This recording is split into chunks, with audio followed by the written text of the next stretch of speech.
حالا بسیار جوانا را پرسان کردیم که چرا به اسلام کار نمیکنی؟ بیا در میگه والا می شهوت خراب میکنه. این تو میگه خب هر قدر میگه کوشش میکنم که به اسلام یک درسی بخوانم، میگه باز این دختره که دیدم وضعم خراب میشه، میرم یک کاری انجام میدم، بعد از اون دل آدم سرد خو یک گناه کردی قلب سیاه میشه. هیچ میگه ما به اسلام نه دعوت کردم میتونم نه کار دست بزنی قد جور میگه اینمی کاره.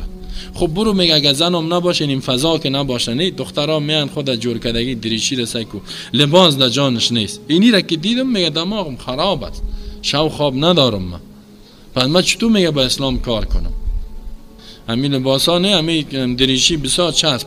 من این دفعه ایران ماندم که اینا 5 نفری کش میکنن، این تو بسیار تنگ بود. گفت نه که سایکوی کافرها چی کرده خب؟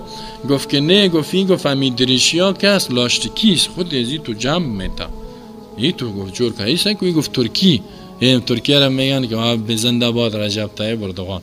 ای تو یک دریشی به میزانا جور میکنه که ای تو خودش جمع میتا، ای تو لاشتک واری یک چیز است.